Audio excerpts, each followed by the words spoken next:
देवी, भय प्राणी के अंतस में होता है। जब मेरे मन में ही भय नहीं है तो मुझे आपसे क्यों भय लगेगा? भय तो प्राणी के अपने मस्तिष्क की उपज है। समय एवं स्थिति के अनुरूप गढ़ी हुई परिभाषा है। मेरे लिए तो जिस प्रकार मैं एक वानर बालक हूँ, उसी प्रकार आप एक नाग कन्या है। बस इससे अधिक और कुछ नहीं।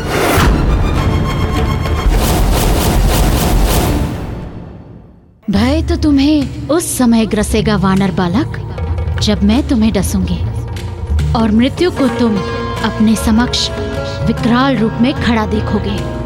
तब जानोगे कि भय क्या होता है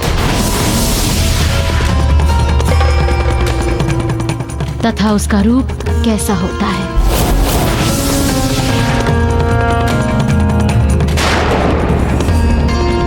अब मुझे निद्रा आ रही है,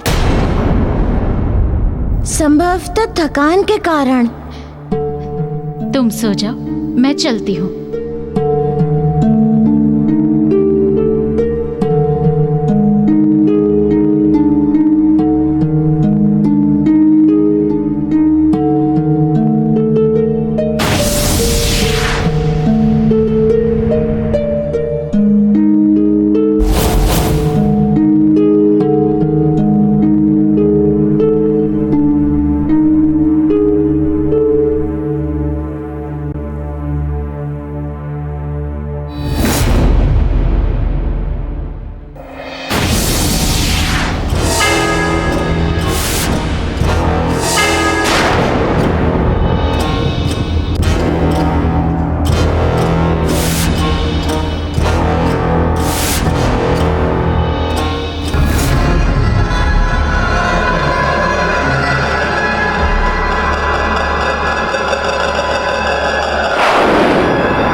कंचन ने आपको विष दिया, महादेव के उस रुद्रावतार को जो समुद्र मंथन से निकले संसार के घातक विष को अपने गले में साध लिया था।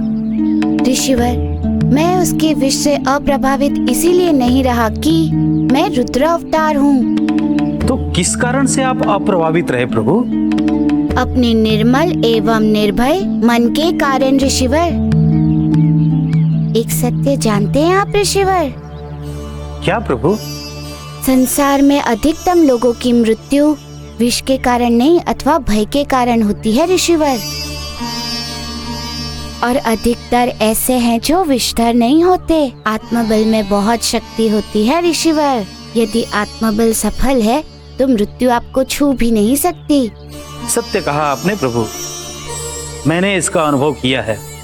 किंतु प्रभु, आपको सर्पदंश से दुख नहीं हुआ? नहीं ऋषिवर, मुझे दुख कंचन के सर्पदंश का नहीं हुआ था। दुख हुआ था उसके अथवा नागराज कर के विश्वास का।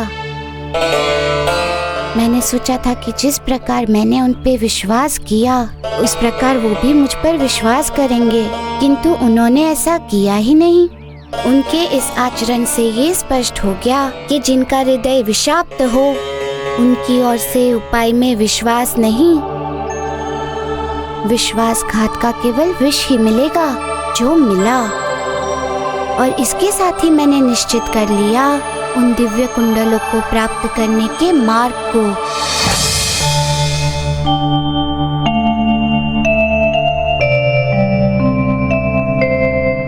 बड़ी गहरी नींद आ गई थी।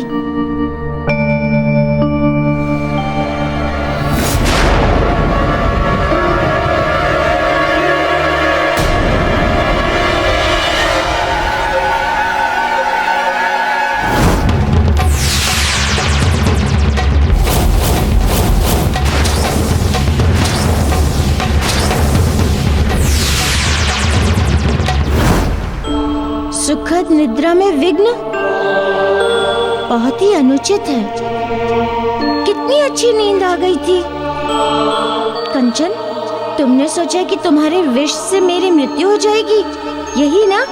किंतु तुम्हारी सोच निष्फल हो गई। जानती हो क्यों?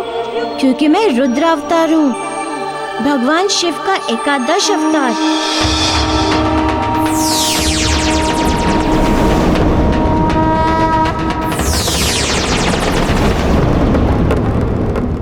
आदिदेव महादेव का, जिन्होंने समुद्र मंथन से निकले हुए हलाहल विष को अपने कंठ में धारण कर रखा है, जिसलिए उन्हें नीलकंठ के नाम से जाना जाता है।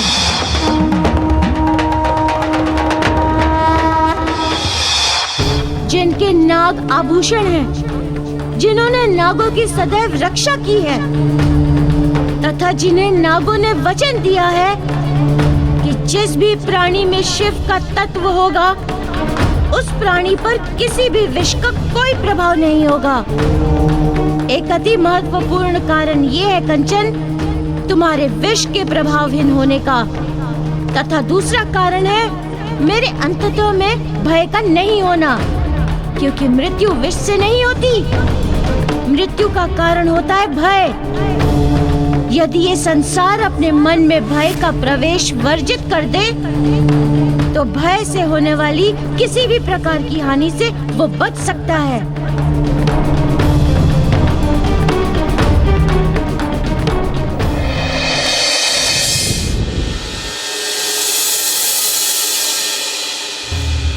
महाराज कर्कट, शुभ समाचार है।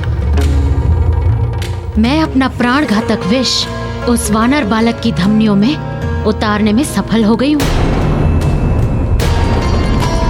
अब वो अपनी चिर निद्रा से कभी नहीं जाग पाएगा। उत्तम, अति उत्तम। आपसे ये अपेक्षा नहीं थी महाराज कर्कट।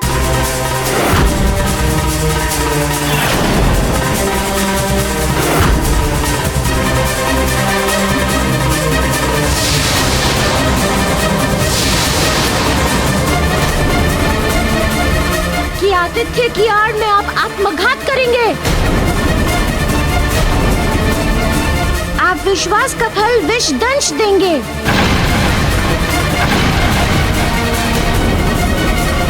विष दंश के पश्चात भी तुम अभी तक जीवित हो वानर बालक? और तब तक जीवित रहूंगा महाराज, जब तक उन कुंडलों को तुमसे लेकर जिसका है उस तक पहुंचा न दूं।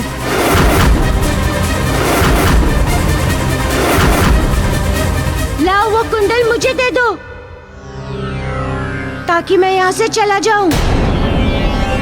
कुंडल तो नहीं दूंगा वानर बालक, किंतु हाँ, तुम्हें मृत्यु अवश्य दूंगा। क्या समझते हो कि तुम कंचन के विषदंश से बच गए तो कर्कट के कांटे से भी बच जाओगे? कदापि नहीं। मैं अभी तुम्हें ठीक करता हूं।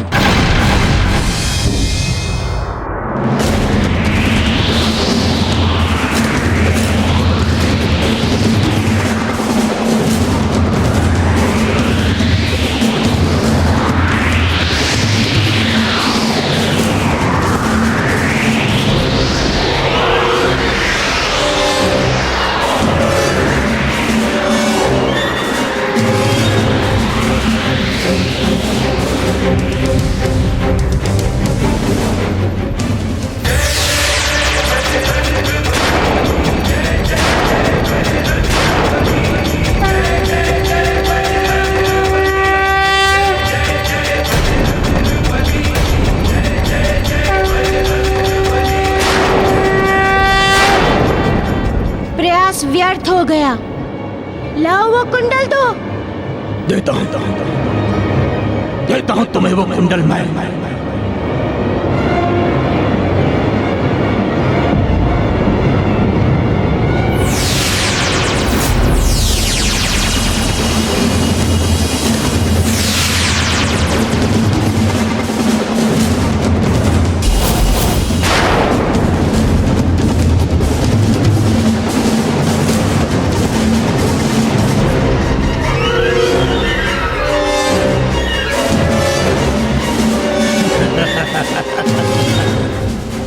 तुम्हें विष एवं मृत्यु के अतिरिक्त और कुछ नहीं प्राप्त होगा यहाँ से ले जाने हेतु वानर बालक।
क्षमा करें वानर बालक, क्षमा करें। करकट, तुझे मारना मेरा उद्देश्य नहीं है। मेरा लक्ष्य केवल उन दिव्य कुंडलों को तुमसे प्राप्त करना है, क्योंकि वो किसी के धरोहर हैं। लाओ, वो कुंडल मुझे वापस करो। दे दूंगा, उन कुंडलों को तुम्हें दे दूंगा। वे दिव्य कुंडल उस कक्ष में है, जाकर ले लो।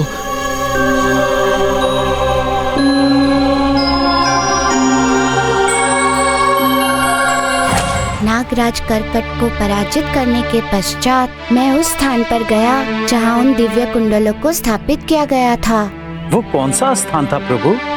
अत्यंत ही मनोहरी, कमल के पुष्पों से भरा हुआ एक सरोवर था। उन्हीं पुष्पों के मध्य नागमणि के साथ वे कुंडल अपने दिव्य प्रकाश पुण्य फैला रहे थे ऋषिवर।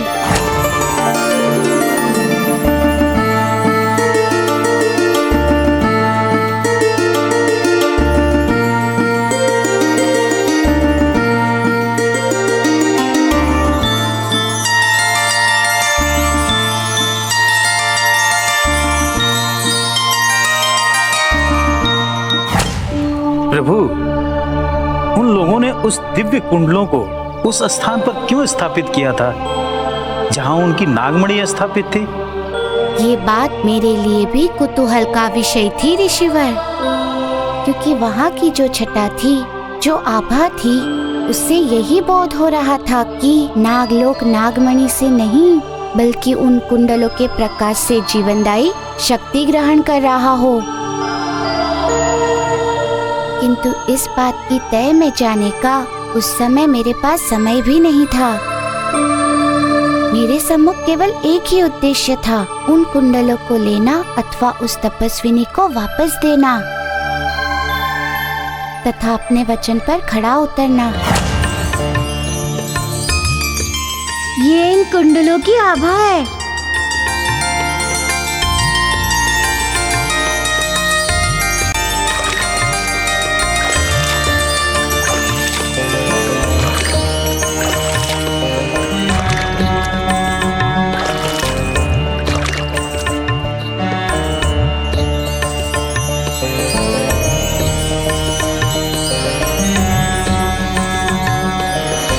सच में ये कुंडल दिव्य हैं।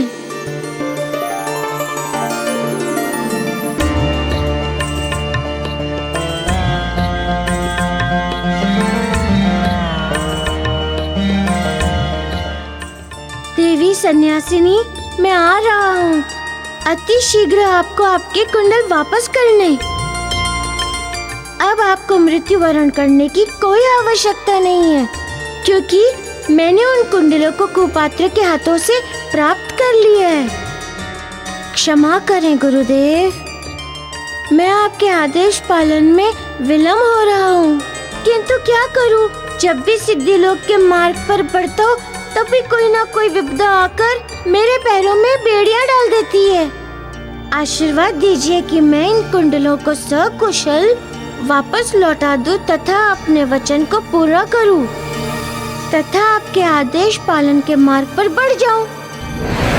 हनुमान, तुम नहीं जानते कि ये सिद्धि प्राप्त करने की परीक्षा है।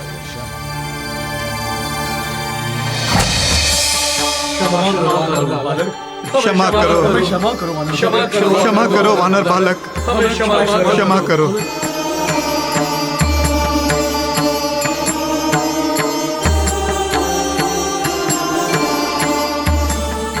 महाराज कर्कट तथा नागलोक के समस्त नागों, मैं आप सबसे क्षमा प्रार्थी हूँ कि मैं आपके लोक से इन कुंडलों को ले जा रहा हूँ। मैं जानता हूँ कि इनके जाने से आपको अपार दुख होगा, किंतु क्या करूँ, ये कुंडल आप लोगों से अधिक उस सन्यासिनी के लिए अत्यधिक आवश्यक एवं प्रमुख है।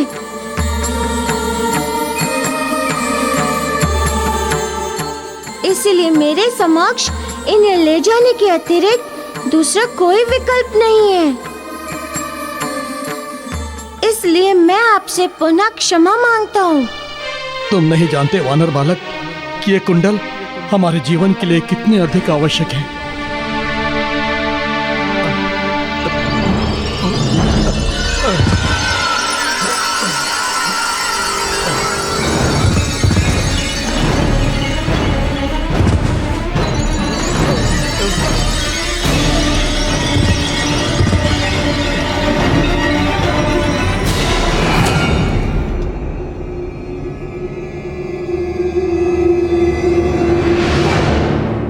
महाराज कर्कट, क्या हुआ? आप सब लोग अचेत क्यों हो गए? अचानक क्या हो गया आप सबको? वानर बालक, इन कुंडलों से हमारे जीवन की डोर बंधी हुई है। इन कुंडलों से हमारे जीवन की डोर बंधी हुई है। ये गए तो हमारी सांसें गई।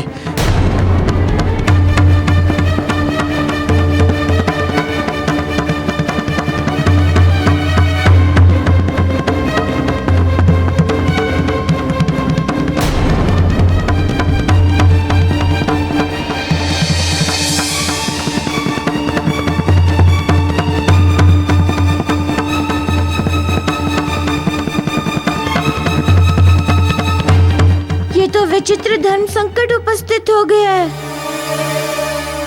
कुंडल जाने का अर्थ है इतने नागों का प्राण जाना, एक प्रकार से हत्या। मुझे इनका जीवन बचाने हेतु इन कुंडलों को पुनः वहीं स्थापित करना होगा। मुझे इनका जीवन बचाने हेतु इन कुंडलों को पुनः वहीं स्थापित करना होगा जहाँ से मैं इन्हें लाया हूँ।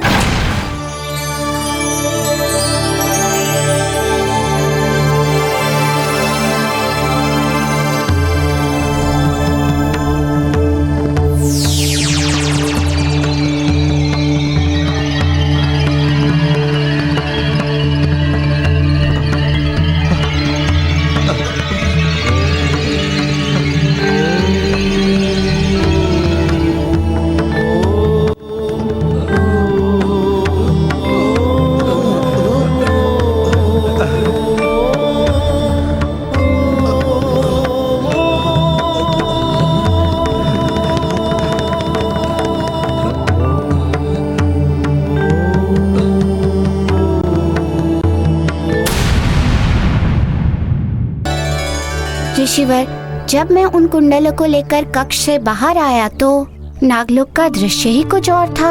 कैसा दृश्य था प्रभु? क्या वो लोग पुनः आपके विरोध में खड़े हो गए थे? नहीं ऋषिवर, वे विरोध में खड़े नहीं थे, अपितु विनीत भाव से शक्तिहीन अवस्था में कर जोड़े थे। शक्तिहीन अवस्था में कर जोड़े? हाँ ऋषिवर, इसी प्रकार मुझे भी कुतूहल हुआ था किंतु मेरे आगे बढ़ते ही मेरा कुतूहल तिलोहित हो गया। ऐसा क्या हो गया था प्रभु? उन देव कुंडलों के साथ मेरे आगे बढ़ते ही सभी अचेत होकर गिरने लगे। क्या उन कुंडलों के जाने का ये प्रभाव था प्रभु? हाँ ऋषिवर, इस घटना को देखकर मुझे इतनी समझ तो हो गई थी कि इन कुंडलों से उन नागों का संबंध अवश्य ही कुछ है। पर क्या संबंध है, कैसा संबंध है, ये नहीं जान पाया मैं। और इस घटना से मैं घोर दुविधा में पड़ गया था कि संपूर्ण नागलोक के जीवन को संकट में छोड़ के जाऊं या ना जाऊं। एक और मेरी समक्ष उस तपस्विनी का जीवन था, मेरा दिया गया वचन भी तो था, तो दूसरी ओर इन नागों का जीवन भी था। पहले जो मेरे समक्ष था उसके जीवन की रक्षा करना मेरा कर्तव्य था। उन्हें चेतना में लाने का प्रयास प्रारंभ किया, किंतु उस समय मेरे प्रयास का कोई प्रभाव नहीं हुआ, किसी की भी चेतना वापस नहीं लौटी। फिर क्या हुआ प्रभु? कारण मेरी समझ में आ गया। सो मैं गया और उन कुंडलों को नागलोक में फिर से स्थापित कर दिया, और उन कुंडलों के पुनः स्थापित होते ही सभी नाग चेतना अवस्था में आ गए। प्रभु, कुंडलों की ये कैसी माया है? इस माया का उत्तर राजा कर्कट के पास था। अचानक क्या हो गया आप सबको? वानर बालक, इन कुंडलों से हमारे जीवन की डोर बंधी हुई है। इन कुंडलों से हमारे जीवन की डोर बंधी हुई है। ये गए तो हमारी सांसें गई।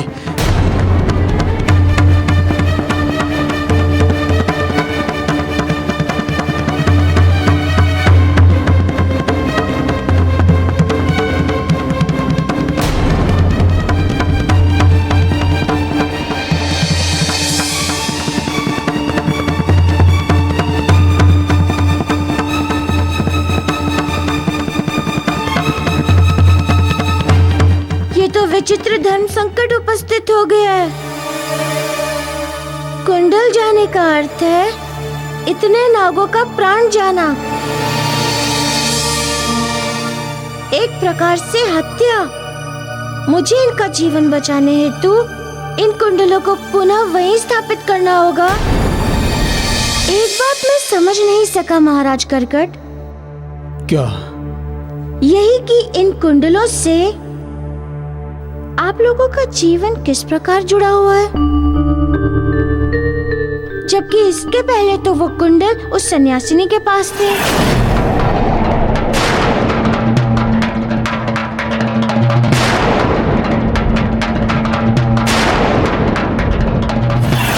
तब आप लोग कैसे जीवित थे?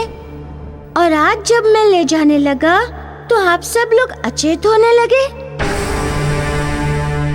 क्या रहस्य है इसके पीछे?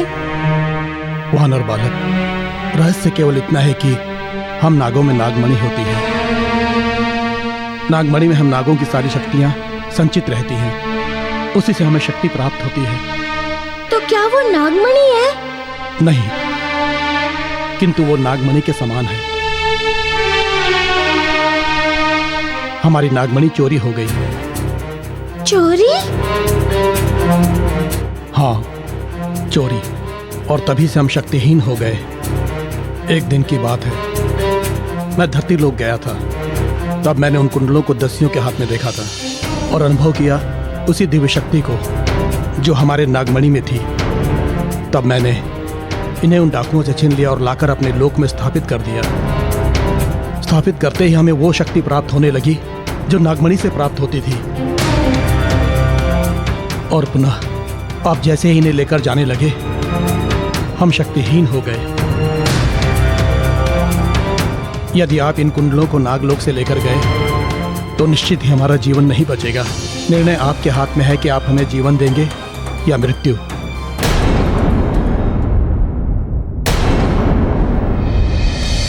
आपने मेरे समक्ष एक अत्यंत ही कठिन समस्या रख दी है। समझ में नहीं आ रहा है।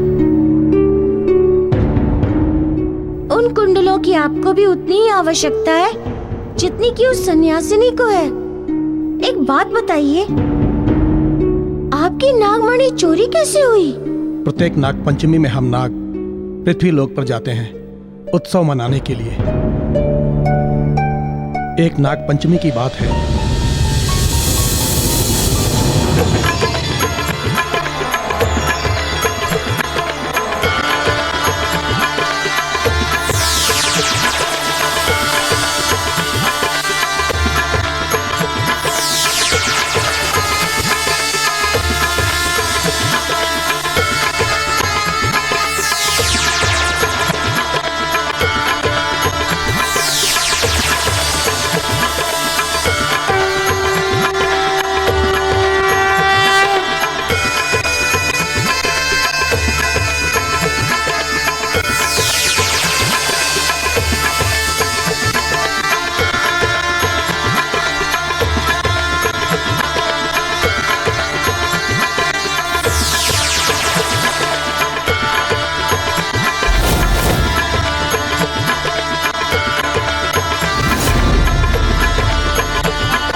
मणि कहाँ गई?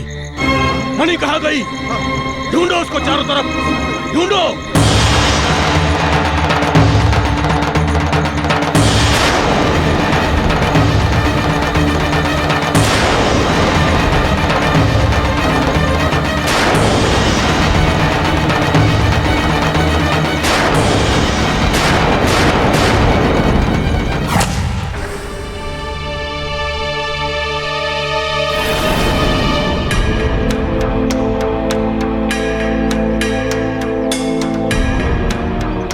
शुक्राचार्य के आचरण को देखकर ये तो स्पष्ट हो गया है कि वो मेरे पिता ऋषि अंगिरा को दंडित करने का हठ नहीं छोड़ेंगे, क्योंकि संसार में उनके लिए उनका हठ ही अंतिम सत्य है। किंतु यदि वे अपने हठ धर्म का पालन करने के लिए अड़ी गए तो मैं भी अपने पुत्र धर्म के पालन के लिए कटिबद्ध हूं। ये मेरा प्रण है कि मैं अपने पिता को उनके कोप का भाजन नहीं बनने दूंगा, उन्हें कोई हानि नहीं होने दूंगा।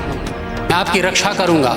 शुक्राचार्य की आसुरी शक्तियों से संसार में ऐसे असंख्य उदाहरण हैं जब पुत्र ने पिता के लिए बलिदान किए, त्याग किया, किंतु यहां तो केवल रक्षा की बात है। एक पुत्र के द्वारा अपने पिता के जीवन की रक्षा। पिताश्री, मैं स्वर्गलोक नहीं जाऊंगा। आपको धरती लोक पर शुक्राचार्य के कोप का भाजन बनने के लिए अकेला छोड़कर मैं स्वर्गलोक नहीं जाऊंगा। आपको इस पृथ्वी लोक पर अकेला छोड़कर शुक्राचार्य का संताप सहने के लिए, शुक्राचार्य की आसुरी शक्तियों से अपने जीवन के अंतिम श्वास तक आपकी रक्षा करूंगा।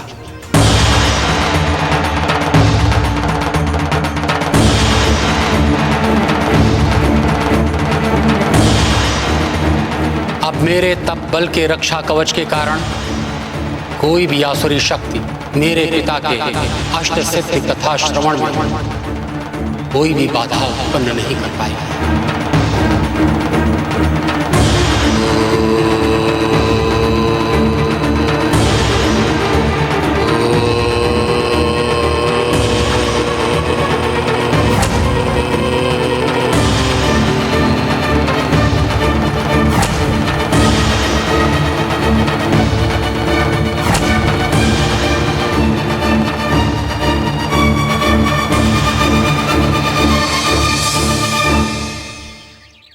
नागकुल में उस समय भय का भूचाल आ गया जब नाग उत्सव के दिन ही नागमणि चोरी हो गई। प्रभु, नागों के सामने से ही नागमणि चोरी हो गई?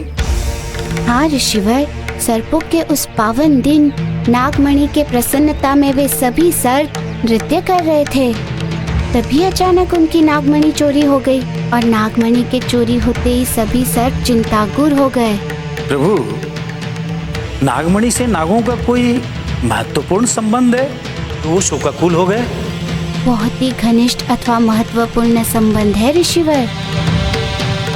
नागमणि नागों के जीवन का आधार होता है। जिस प्रकार पृथ्वीवासी अपनी सुरक्षा सूर्यदेव से ग्रहण करते हैं, उसी प्रकार सभी नाग नागमणि से अपने जीवन की ऊर्जा प्राप्त करते हैं।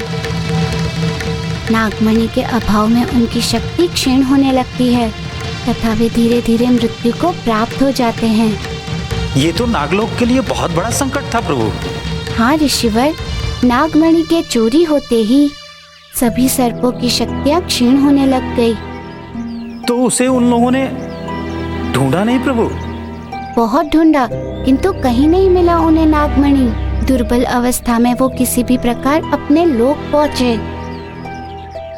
यहाँ आने के उपरांत उनका प्राणांत होने ही वाला था कि उन्हें तभी वे कुंडल प्राप्त हो गए तथा उन कुंडलों के माध्यम से उनमें जीवन संचारित होने लगा। जब इस सत्य की अनुभूति नागराज कर्कट को हुई और वो मेरे सम्मुख आए और मुझसे विनती की, किंतु नागमणि हम ढूंढ नहीं पाए। ये तो निश्चित है कि नागमणि पृथ्वी लोक पर ही है। कहाँ है केवल स्थान का पता नहीं। नागमणि के अभाव में घोर संकट में जीवन जी रहे थे हम, तभी वो कुंडल हमें मिले और हमारे जीवन में स्फूर्ति आ गई। यदि आप उसे लेकर जाना चाहते हैं तो ले जाइए, मैं नहीं रोकूंगा आपको। नहीं, मैं आप लोगों के जीवन को संकट में नहीं डालूंगा। उन कुंडलों को मैं नहीं ले जा सकता। यदि मैं आपकी नागमणि वापस ले आऊं तो तब तो आपको उन कुंडलों की आवश्यकता नहीं होगी ना? नहीं, तब हमें इनकी कोई आवश्यकता नहीं।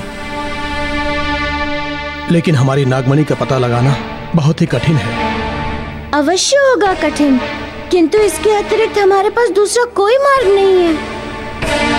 मुझे तो अब दोनों लोगों का जीवन बचाना है। वहाँ उस पृथ्वी लोक पर उस स्त्री का भी और यहाँ आपका। और जीवन तभी बचेगा जब मैं आपकी नागमणि ढूंढकर शीघ्र अतिशीघ्र यहाँ ला दूं और उस सन्यासिनी को कुंडल वापस कर दूं। अच्छा, तो अब आज्ञा दीजिए। ठहरिए मारुति। हाँ बताइए। वैसे तो ये पता लगाना कि पृथ्वी लोक पर हमारी नागमणि कहाँ है अत्यंत ही कठिन है, क्योंकि जिसने भी इसे चुराया होगा छिपा कर रखता होगा कि कोई पता न लगा सके। किंतु मास के एक दिन वो इसे अवश्य ही बाहर निकालता होगा, पूर्णिमा के दिन। क्यों? केवल एक ही दिन क्यों? वो भी केवल पूर्णिमा के ही दिन? क्योंकि चंद्र के प्रकाश में नागमणि को बाहर निकालना अत्यंत ही आवश्यक है। नागमणि चंद्र से ही प्रकाश और शक्तियां ग्रहण करती है और सौभाग्य से कल ही पूर्णिमा है। नागराज कर्कट से सत्य जानने के उपरांत मुझे ये बोध हो गया कि दस्यु से उन कुंडलों को प्राप्त कर नागराज कर्कट ने अधम अथवा कोई अनुचित कार्य नहीं किया था, बल्कि एक प्रकार से उन्होंने अपनी रक्षा ही तो की थी। सो कैसे प्रभु? वहाँ उस नागलोक में उन दिव्य कुंडलों की शक्ति का सदुपयोग तो हो रहा था, उनसे उनको जीवन तो प्राप्त हो ही रहा था। इसलिए मैंने ये निर्णय लिया कि ये कुंडल नागलोक में तब तक रहेंगे जब तक कि मैं उस नागमणि को खोजकर यहाँ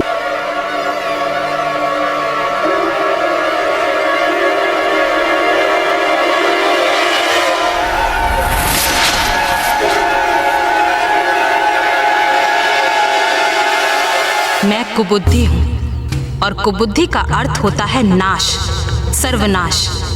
मैं त्याग, तप, ज्ञान, अनुसंधान, जीवन, सद्बुद्धि सब कुछ का नाश कर देती हूँ। मैं जिसके जीवन में प्रवेश कर जाती हूँ उसे किसी शत्रु की आवश्यकता नहीं होती। मैं 100 प्रबल शत्रुओं का कार्य अकेले करती हूँ। मैं मनुष्य को स्वयं उसका शत्रु बना देती हूँ, कुमार्ग पर डालकर। अंगिरा, अब तक तुमने कथा श्रवण के द्वारा बहुत पुण्य और ज्ञान अर्जित कर लिया है, पर अब नहीं कर पाओगे। क्योंकि आज सूर्यास्त होते ही मैं कुबुद्धि तुम्हारे जीवन में प्रवेश करने वाली हूँ। अब ज्ञान और पुण्य का अर्जन नहीं, तुम्हारे विनाश का सृजन होगा, विनाश का।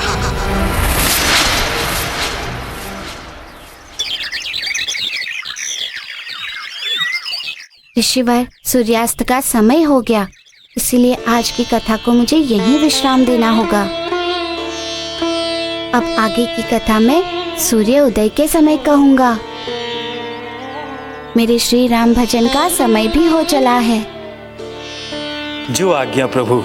अब मैं भी संध्या वंदन के लिए प्रस्थान करता हूँ।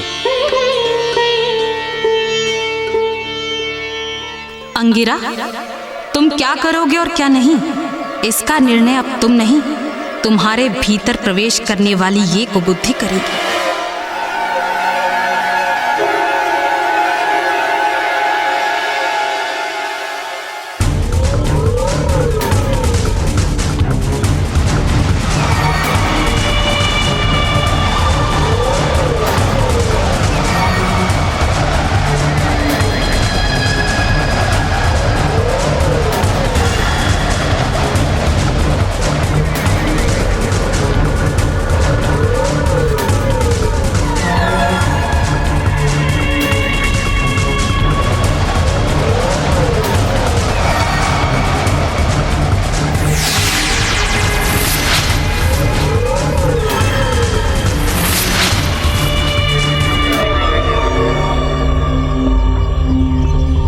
क्यों हुआ?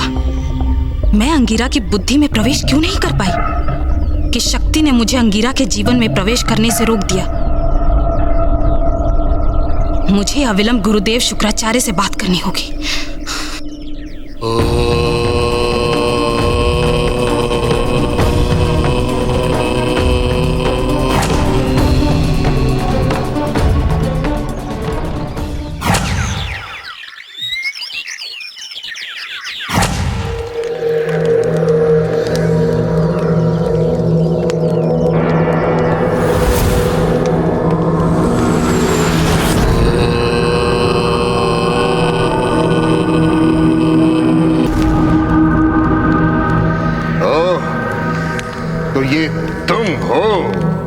मुझे किसने रोका गुरुदेव? तुम्हें रोकने वाला और कोई नहीं, उस दुष्ट अंगिरा का पुत्र बृहस्पति है। बृहस्पति। मुझे बृहस्पति ने रोका? हाँ, मेरी चेतावनी के उपरांत भी वो यही है, स्वर्ग लोक नहीं गया और अब जा भी नहीं पाएगा। बृहस्पति, तुमने पृथ्वी लोक में रुककर बहुत बड़ी गलती की है, बहुत बड़ी गलती। पहले तो मेरा विचार पिता को दंडित करने का था, लेकिन अब पिता से पहले मुझे तुझे दंडित करना होगा। तुझे कुबुद्धि। आज्ञा गुरुदेव। अब तुझे अंगिरा से पहले बृहस्पति की बुद्धि भ्रष्ट करनी होगी। जो आज्ञा गुरुदेव।